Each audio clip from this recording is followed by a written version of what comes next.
Welcome everyone back to North to Prem. In today's episode we have two games in the Championship. We're at home to Norwich and then we're at home to Ipswich. Since you last left us, we have been on quite a run. It's been up and down as you would expect. We obviously had the opening day, or not the opening day, but the first game for us as Lincoln City manager. We lost 3-2 to Borough. We then followed that up with a 3-0 win over Oxford. Now I thought at that point we've kind of fixed everything. Not really. We definitely needed to get to the January window to get a lot of the rotten apples out because dynamics were an absolute mess until January. As you can see, once January hit, we've actually turned it around quite a good bit. We've not lost in the league, but we did follow that up with a 3-1 loss to Preston. We then lost 6-2 to Charlton. This was a hard one to sit through, I'll tell you that, because we were 6-0. We were 5-0 down before we even got a goal, and then they got a sixth right at the end. We then managed to finally get a point. We drew 1-1 away at Watford, who were kind of high up in the league, so that was a decent result. We then drew 3-3 with Sheffield United as well, so I was thinking we'd done quite well there. We then beat Preston 3-0 after losing 3-1 to them quite recently, so that was a good result there. We then unfortunately lost back-to-back games to Fulham and Bolton 1-0. We then got to January, got a lot of the deadwood out. We'd already agreed deals for a lot of players to leave the club, which we'll cover very soon. And then we basically fixed the dynamics by just getting rid of all the bad apples. So they left, and even though we didn't really have any substitutions to make because the bench was like practically empty, I think we had like 2 players on it, we did manage to get a win because the dynamics just went up by the fact that all the unhappy players and all the players who weren't playing and the players who were complaining about this and that, they left, and we have very few, if any, unhappy players now. So I always say for Football Manager, it's so much just about keeping players happy, and if you can have a squad of happy players, even if they're not the best players in the league, you're going to get better results. Whereas if you've got a full team with good players but they're all unhappy, you're going to have a bad season. We then got knocked out in the FA Cup third round at Chelsea. I think even if we had a great squad who were happy for a championship level team, that's always going to happen against Chelsea. Not the worst result. We didn't let it bother us though, because we followed that up with another victory, 2-0 to Cardiff. We then drew 2-2 with Coventry, which was a little bit disappointing because we were actually 2-0 up. By the 82nd minute, we were still 2-0 up, and then unfortunately they scored 2 late goals. Maybe the substitutions weren't the best, but I still thought it was a little bit disappointing to hold on. But all of that means we have finally moved off bottom of the league. We've gone just above West Brom on goal difference. We are still 4 points adrift of the relegation zone, but we do have a game in hand, so we could cut that down to 1 if we were to win the game in hand that we have. So we do play Norwich and Ipswich. So since you last left us, which was all the way in November, we'll take a look at all the business.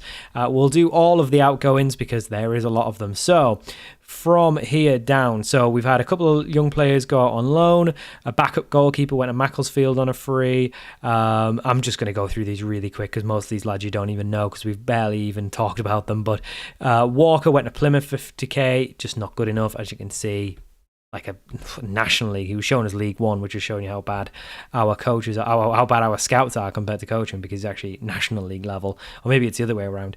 One thing we did do, bring out a lot of money, which was useful. Haji Minoga, he was like a League Two player. He went to Forest Green for 40k.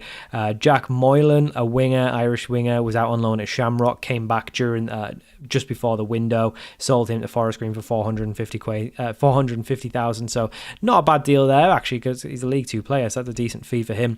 Rico Hackett, who obviously played left back a little bit for us, at one point went for 700k. I mean, we bought him for 50, so not a bad deal there. He's went to Regensburg in the second division of Germany. We loaned out someone else who wasn't going to get played. Backup goalkeeper Proctor went to Huddersfield for 350k. Some youngster went to America for a nominal fee. Tudor Mendel Idawu, who played attacking midfielder. He was actually not too bad, but again, just decent League Two. We got him on a free. He played, was terrible. Went to Belgium, so he went there for 195k. Will Forrester, don't even remember who this is, like a backup centre back. We made a loss on him, didn't even play a game. Terrible signing, but that wasn't my signing. One of the youngsters, I think a goalkeeper, went to Cove for 7k. I think that's in Scotland. Well, it's definitely in Scotland, but I think it's in Scottish League One probably. Are they still down there? Yeah, they're still there. They haven't moved up or down at all. Lloyd Jones, another backup centre back, he went to Stockport of League One for 525k. We then had to sell Ethan Erhahon, who was actually a starter for us, and he is a very good player. He's definitely a good championship player. It was a disappointing sell. We bought him for 200k from St. Mirren, or I guess the previous managements did. I guess they actually bought him in real life, because that's before the average ratings come in, so he must have been here in real life. We sold him for £4 million to Borussia Mönchengladbach, which shows the levels he's at. The only reason we sold him, his contract was out at the end of the year. He didn't want to sign a new one, and he was going to explore options at the end of it. So I said, no, you're not going to be doing that because you're worth something. So we sold him for £4 million, which is a lot of this transfer money in. But that's just the way it goes, so we've had to replace him, which we'll cover. Andreas Eriksson, one of the youngsters, he went to West Ham. He's actually got a good potential, but he was only a National League player. I don't know if he's ever going to be good enough. The facilities here aren't great, which is something I want to improve next season, but we probably can't do it yet because the board, we're too new. Gallagher, again, just another youngster not playing, went to York for 16k. Jamie Price, same thing, went to Newport County on a free. Bailey Adamson, another youngster, never going to be good enough. He went to Chesterfield for 40k. Again, he's only got League 2 potential. We don't need all these players in, taking up a wage. Lewis Monsma, who played a little bit at left back and not really at centre back ever, but he came in on a free quite a while ago. It was okay. It wasn't too bad, but 1.5 mil to go to Serie A, not a bad deal at all. MJ Kamara, another youngster, we actually had him at Peterborough Sport at one point on loan. He went to Italy for 12k. Another youngster, same club, 23k. Couple of youngsters went to Crotone. A backup goalkeeper went to Como in Italy for 135k. We then let a number of the young players who are just never going to be good enough go to lower football league sides on a free. Boubacar Mana, don't even know who he is. Another youngster with a bit of potential. I don't think he's got championship potential. He went to a team in Norway for 160k, so not bad. A couple of loans for our youngsters who aren't going to play. Freddie Draper probably has a little bit of potential, decent championship, but he's only shown his League 2 at 22. I'm not going to hang my hat on him. Dara Burns, another one. I'd rather have just sold him, but no one came in, so we just loaned him out because that was what we had. Dylan Duffy was actually one that I wasn't really wanting to sell because he's actually been quite good for us. He's the one who's basically scored the goals since we signed him, but a 2.1 million offer from Augsburg. He was kicking off because he wanted a new contract. I think he was on something like $5,000 a week and he wanted like 40. I don't know where he was getting these figures, but he was kicking off because he wanted a new deal. We offered him out. £2.1 million deal, not bad at all. And then Jack Watmore, just another one of those centre backs we didn't need. He joined for 475k, made a loss on him, so he went to Rotherham in League One for 155k. So that's all the outgoings. That's a lot of players. So I mean, I'm not even going to count it, but that's a lot of players we've moved on. A lot of unhappy players have moved on. So we've obviously had to bring some in. So let's look at the new boys. As you can see, we got rid of nearly all of them on the 1st of January, and then throughout January, we managed to get rid of the rest. We do still have a number of players that we are trying to move on, but it's a lot less. So since you left us, we have brought in... Who have we brought in? When did we do... this? So we did this in November. So we joined, so you know these boys, you know Keane and Sarmiento. So Ross Barkley, he was available on a free, just a deal till the end of the season, 3.4k, very little. He's kind of past it physically, but technically he's still good. He's been okay. He's not lit the world alight, but he's just a defensive midfielder. We needed one with Erhahon going, so he came in before the window because we knew he was leaving in January. We then signed Lautaro Palacios. You're going to get it. There's a bit of a trend here. We've kind of just signed the old boys to a deal at the end of the season just to fill out the numbers. He joins us, 31, Argentinian striker, 8.75 grand a week. Again, nothing crazy. He joins on a free after leaving Boca Juniors. He's only played once. He's only a good League One player. Probably not good enough, really. And that's why he's only on until the end of the year. We do have an optional extension. We're not going to be taking that up. Now to a player who actually does seem good. Jonathan Villagra, Chilean centre-back. He's not the quickest, but he's been okay. He's only played a couple of games, but he's been okay. He joins us from Española in Chile, so this is the first time coming across to a foreign country, and he's been okay. He's a decent championship centre-back. He's on 8.5 grand a week on a 3-year deal to the 2030 season, so not bad at all. We then signed Leo Shahar. The scouts got this one wrong. Stats-wise, I was looking at this thinking, okay, like good physicals, decent technicals. I kind of didn't look at the mentals too much. Yeah, he's only shown as a good League Two player. So he's on loan from Newcastle at the end of the year. He's just going to be a backup right back and centre back. Don't expect to see him too much. Next boy is Christian Abia. Not sure. Abere, I'm going to call him Christian. Christian joins us, a Nigerian 28-year-old winger and attacker. He joins us on a free contract, and he's actually got a bit of valuation, which is nice. So he joins on $9,000 a week till 2029. He is not had the greatest of starts, but he's been involved in the games where we've won, so I'm not going to question it. He works hard. He's a bit quick. Other than that, he's not great. But again, he's shown as like good championship, which is more than good enough for us. Matthias Abaldo is a Uruguayan 22-year-old attacking midfielder. He can also play out wide and any of the front attacking positions. Technically, he's basically very limited. He's really only good in certain things, but what he's good at, he's kind of quick. He can finish, got a decent technique on him. Doesn't work the hardest, but if we play him as an attacking midfielder, that's probably the least important position in our squad. He's actually got quite a high valuation, 17.5 million to 20 million. I mean, if we got anything close to that, we'd sell him. $11,000 a week. He's only shown as a good League One player, but he's got potential. He's only 22. He's got potential to be a leading championship player, and he's had a good start. 1 goal and 1 assist in 2 games, so I'm happy with that. He joins us on a free after leaving Defensor Sporting. There's a trend here. All of these clubs' transfer windows end. All of these clubs' contracts end in January, which is why we've been able to pick them up on a free. And another one who's the same as that is Kento. Just Kento. He's Kento. $15,000 a week till 2030. Again, some decent valuation. He probably actually looks like the pick of the bunch. 28-year-old defensive midfielder. We needed another one. He joins us as a good championship player, leaving Yokohama. It's Marinos, isn't it? Yokohama FM. Which can call him Yokohama FM. He was playing. He's looked quite good. He's only played 1 game, but he seemed quite good in it, so he joins us. And then last one is Joshua Wilson Esbrand. We signed him on loan from Man City till the end of the year. We obviously had him in the Plymouth rebuild, and he was quite good. So we're trying to copy what we did there. He's shown as a decent championship player. We needed a left back. He's kind of quick. He's kind of good in the going forward. He's kind of good at the back.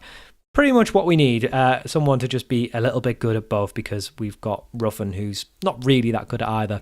So he joins us till the end of the year. We actually tried to sign him on a permanent deal, but he didn't want to discuss terms with us. I'm hoping with his contract out at the end of the year that he'll enjoy playing here, enjoy playing for me, and then if we stay up, we can try and offer him a deal and bring him in on permanent, because I think he would be a very good signing for what we're trying to do. So all of that means is that we've got quite a bit of money because, the balance went up a lot. As you can see, we didn't spend anything. That 1.1 million was from Coburn earlier. So we've done all frees and loans, and we've sold a lot of players. Dynamics are looking a little bit better.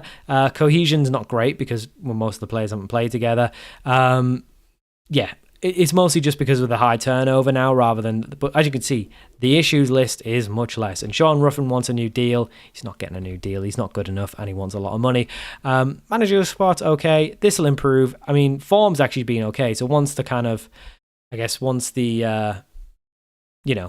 results keep coming, we maybe climb out the relegation zone, all of that stuff happens, then maybe everyone will start to look a little bit happier. So injury-wise, our goalkeeper's out injured for the next month. Thankfully, we do have a very decent other option in Brad Collins. He played 1 game for us, I think. Did he play the last game? He did. Right, okay, and we let 2 in. You got a 6.5. Maybe not that good, but he's going to have to be the backup while Bajic is injured, and Josh Coburn's been out, which is why Ben House has been starting. He actually scored 2 goals last time. We did try and move Ben House on, as you can see, surplus to requirements. We got offers, but the board kept blocking them. We got offers of 400k, which if you look at his value is perfectly reasonable, but the board were blocking them, saying no, he's worth 4 million, which I don't know where they've got that from. I'm going to keep him round for the end of at least this season, because it's too late. We can't move anyone now. We are still in January, so we might get a little bit more business done. We do have a little bit of transfer budget and wage budget available. There's not really anyone that good left. We are trying to bring in 1 player on loan. Dario Esugo looks really good. He's shown as a 4-star in the scout.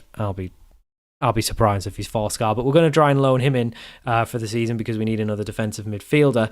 But other than that, if we can try and find some youngsters on a free, that would be good.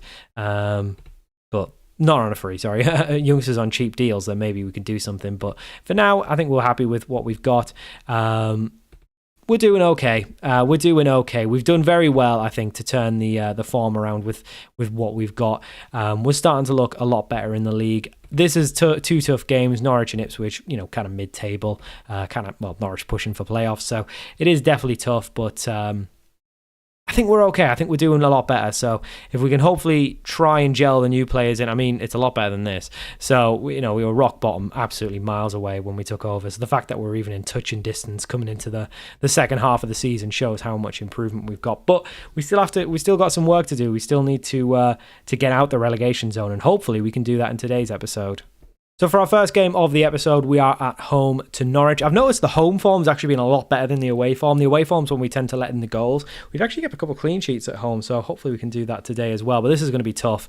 So in goal, we've got Brad Collins. We've got a back four of Lasse Sorensen, Gabriel Osho and Viagra. If you're wondering where Burgess is, him and Silvera are both out on international duty, which I don't know why are they out on international duty during the season. I don't know. I don't know what's going on. It must be the Asian Cup or something. I don't know what that is.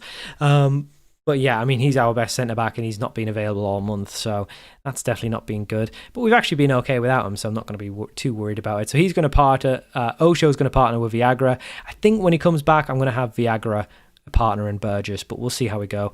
If we keep playing well, I probably won't even put him back in the squad because I'm not going to mess with a team that's doing well. Josh Wilson Esbrand is our left back. We then got a midfield two of Hamilton and Kenta. Is it Kenta or Kento? Kento and Hamilton. We then got an attacking midfield of Sarmiento, a Baldo, and a Bere. I'm not sure which one I want to play on which side. At the minute, I've been doing a Bere on the left and Sarmiento on the right. They're both right-footed, so it doesn't really make a difference. If I swap them round, then he becomes a 3-star, he becomes a 4-star. Otherwise, it's 3.5. So I feel like he's probably better on the left. He's probably better on the left, but he's slightly better at playing on the right. So I'm just going to stick with this. It's been working. He's looked a lot better since I've actually been able to play Sarmiento out wide, because at the minute, previously we were playing him down the middle with Duffy out wide, but since Duffy left, we brought Baldo in to play in the middle. Sarmiento's now playing a lot better on the wing. We then got Ben House up top because Coburn is still injured, though he should be potentially back for the Ipswich game, but we'll see. And then that's what our bench looks like. So we've obviously got some youngsters and some new boys in there as well. Midfield, I'm not convinced on. Ethan Hamilton, we have offered a new contract to, so he's got a contract extended until next year on $15,500. He's not really good enough, to be honest, but we need players. We need to keep players, so he's one that we'll keep. If we can improve on him in the summer, then we'll obviously move him on.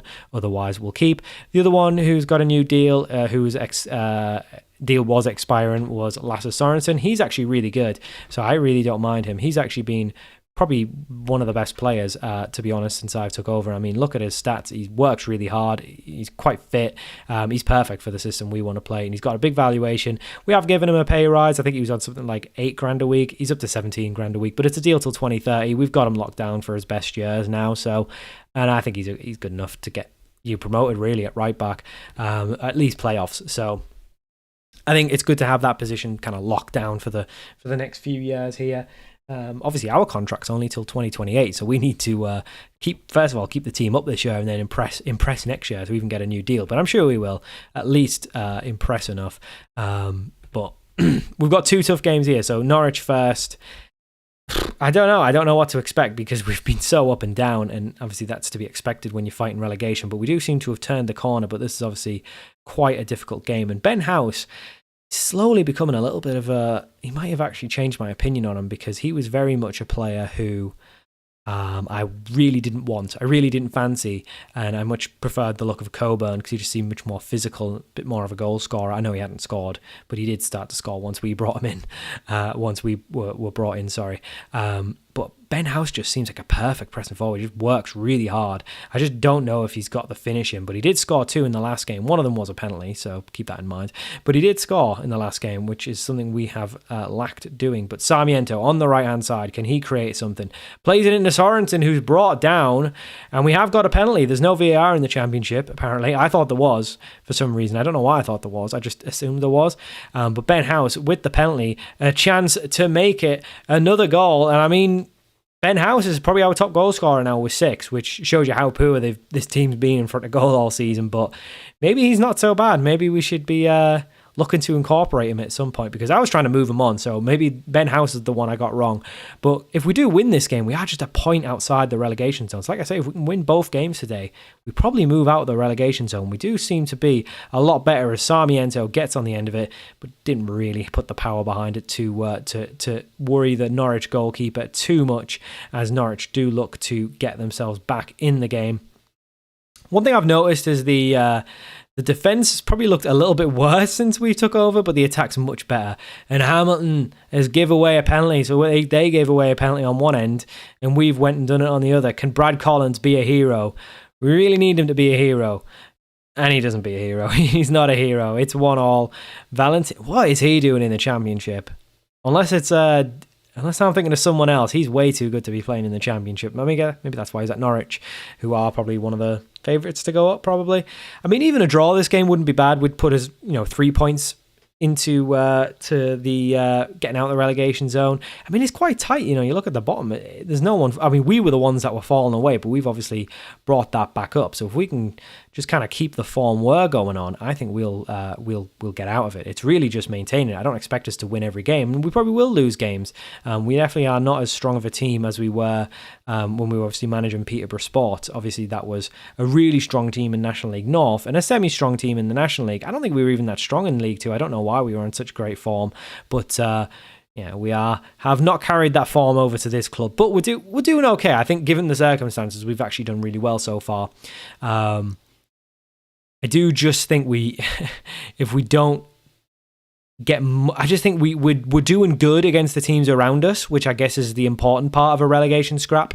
But we do look quite a ways off when we play anyone, any good, really. Like when we played Blackburn, they were down in 21st, we beat them. But then we played at Watford and Sheffield United, and we really were probably a little bit fortunate to get draws there. We definitely looked, whoa, I don't know what happened there. Someone just waved their big flag in front of the screen. But I'll tell the boys I'm not happy. Honestly, I'd take a draw right now. I'd take a draw. I'm going to put Kento into the ball winning role, which is actually what I think he's better at, and bring Barkley on as a deep line playmaker. I was kind of toying with the idea of dropping Ethan Hamilton altogether, but I did think he's obviously one of the players who's probably going to be around next year. Barkley's just here to the end of the year. But if Barkley's better, then I don't know. I'm undecided. But when we did that change last game, Coventry went and scored 2 goals. So maybe we don't want to be taken off. Maybe we need both Hamilton and Kento on just to be a little bit more defensive. Whereas with Barkley, there's not really any defense really going on there. But he probably just help us a lot more going forward. Sarmiento knocks it down to Ben House, who hits the post. I think it was offside. It was Sarmiento who's actually offside anyway. I mean, he looks much better now on the right-hand side, playing out wide. But Abire, Baldo, not having the best games. I'm going to take, I don't know who I want to take off. Actually. You know what? We'll put a Baldo on the wing. We'll put Ben House at cam, or attacking midfield. I hate cam. And then we'll bring Palacios on to give him some minutes and hopefully see something from him. Barkley with a free kick plays it to a Baldo who's just tackled by the Norwich player, and it's Norwich on the counter-attack. Again, if we can hold on for a draw against a very decent Norwich side, he's got to be offside. Must have been offside there. He was offside. Oh, thank God. If we can hold on to what is a very decent Norwich side, I'm recognising a lot of names here, which is a sign that you're playing a decent side, unless you're a lower league expert. But I do think the one thing we don't have is depth. And I know that's probably my fault from selling half the squad, but the squad was terrible, so they needed selling. I'm convinced that was the right thing to do. It also improved the dynamics, just got rid of all the rot, basically all the bad apples. As Sorensen's brought down there, and we've got a free kick, I'm hoping. I thought he might have got injured there, but that was a weird highlight because nothing really happened. This is where I'd want to bring on a winger. We don't have any. We do have Silvera, who's out on... He's going to obviously join us after the next couple games. But we don't have any. I feel like I need to make a change, but I don't want to make a change to the back line, and that's all I've got. So We'll just see out the 20 minutes. Hopefully one of these lads who's not really doing so good can maybe grab a late goal as Sorensen whips it. Well, I say whips it in, but it falls to Ben House. I'm lost for words. I don't even know how Norwich didn't get that out. And Ben House has got 4 goals in his last 2 games. This time from attacking mid he scored. And we're 2-1 up. I mean, if we can hold on to this would be excellent. But I don't know how that went in, because I just expected someone in the Norwich back line to just clear it, because it just kind of trickled through, and I don't know whether that was Palacios causing some disturbance, just using his big frame to do something. Oh, I thought Barkley had put House through for his hat-trick there, but it's gone straight through to... Did I say House to Palacios? I meant Barkley to House.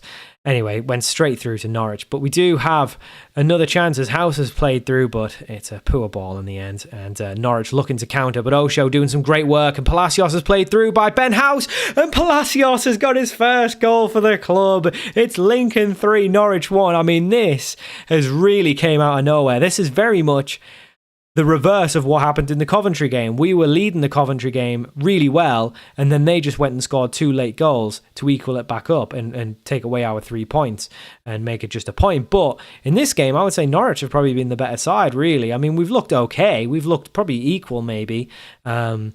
But we've just came out of nowhere with some goals, and it's really been quite surprising. Barkley now racing through, plays it through to Ubaldo, who's now playing on the wing. He puts it back in House's efforts blocked, and Barkley with the follow-up, and it's Ubaldo! It's for Matthias Ubaldo. I mean, that was just ping-ponging around in the box, and Ubaldo applies the finish. It wasn't even that good, really. And I said, can some of the players who've not really been playing too well just come up and make something? And I mean, Ben House... maybe he's going to be the hero of this great escape, because he's very much just came out of nowhere. Someone I've tried to sell 2 goals and an assist. I mean, he's not losing his place now. A 4-1 win. Really wasn't expecting that. I don't think Norwich were expecting that either, because they look dejected. We are now just 1 point outside of the drop. West Brom do have a game in hand, so they could equal it up, and could be 3 teams in the relegation zone, all a point out. Even when if and when we get out of this relegation zone, it's not over. This is probably going, unless we can really put a good run together, I think this might go even till the last day of the season, because, I mean, once you get past these 2, the gap does, I mean, it's a 6-point gap to Sunderland. Then after that, it's an even bigger, it's like a 10-point, it's a 10-point gap to Charlton, and all these teams kind of here have a game in hand as well. Yeah, I think it's going to potentially be a last game of the season thing. But hey, if we keep doing performances like that, we won't need to worry about it. Great work from Ben House. 2 goals and an assist. I don't know why I was ever trying to sell him. He's a good League One player, that's probably why. But he's come good. 23 in League One, 13 last season in the Championship. Maybe I should have looked at this, because he's actually been not too bad recently. Yeah, maybe I judged Ben House too good. I don't think he's that good, but I just think he's a very good pressing forward. 18 for work rate. If he was quicker, he would be great. I think it's just he's a bit slow. But you know what? He can play striker, and when it's not really working out, we'll just drop him to attacking mid, because that seemed to work out quite nicely. Palacios getting his first goal. I'm happy with that. So, good result. We'll come back for the Ipswich game, and potentially we've got 10 days, probably window shut, so we'll see if we can do any last bit of business as well. So for our second game of the episode, we are at home to the other East Anglian side. At this time, it's Ipswich, and we have made a couple of deals. We'll just back out the team selection as we obviously look to finish the January transfer window strongly. A couple have only one have left. Actually, young Michael Smith, just one of those youngsters in the under 21s. He's went on York on loan till the end of the season, and we've got our own loan in. So Dario Asugo, who is obviously on loan from Lazio. No, that's Napoli. I have to check the badge. Napoli. He joins us. He looks really good. A leading Championship player. He's going to be our new ball-winning midfielder, I guess, with... I don't know. I'm undecided. But maybe he'll be playing somewhere, one of those 2 positions. And then another new boy in this time, a permanent deal, Franco Gonzalo Fernandez, or Franco Gonzalez, as we'll call him. He joins us on a deal till 2030 on 11 grand a week. He is a little Uruguayan, 5'5", 22 years old. Looks decent, Championship ability with leading Championship potential. He joins us from Peñarol in Uruguay. he looks all right, decent valuation. He can play out wide. He's probably going to be an attacking midfielder for us, but he can also be an inside forward on the right. He can also play, really don't think at 5'5" he's a ball-winning midfielder, but there you go. And as a very push, he can play up front as well. So he's got a bit of versatility there. He can play on the right. We're probably going to play him down the middle. He looks good. Another one of those youngsters come in who can hopefully kind of get us going, youthing the squad up a little bit. So this is the team that we're going with for the Ipswich game. We've got Brad Collins in goal, the same back line, so Sorensen, Osho, Viagra, and Wilson Esbrand. Tashi Banda, Kento, keep forgetting we're just calling him Kento. Kento playing as the ball-winning midfielder, with Asugo as the playmaker. I think that's a better idea there. So future past Destro knew what he was doing when he put him in there. And then the same front four we had the last game: Sarmiento on the left, Sarmiento on the right, Abire on the left, Abaldo down the middle, and Ben House. Probably bring Gonzalez on for his debut at some point, but he's obviously needs that match fitness. I'm not going to just throw him straight in. I don't know if he's better than Abaldo. The star rating suggests he is. We'll see. Abaldo's been decent so far. Coburn's back from injury, so he's back on the bench. Not sure what to do with Josh Coburn because he's probably better than Ben House, but Ben House has been playing really well. We'll try and get him match fit. I think Josh Coburn's the better option long term, but House has been really good, so we're not going to question it. We're not going to question it. So that's the team we're going with, and we do have a chance. Once we give these lads their squad numbers, we do have a chance to get out the relegation zone. So West Brom midweek lost their game, so they are 3 points adrift at the bottom, so it's good it's not us anymore, but we are very much looking like a team that's going to stay up now, which is really good, because when we took over it was a bit of a concern.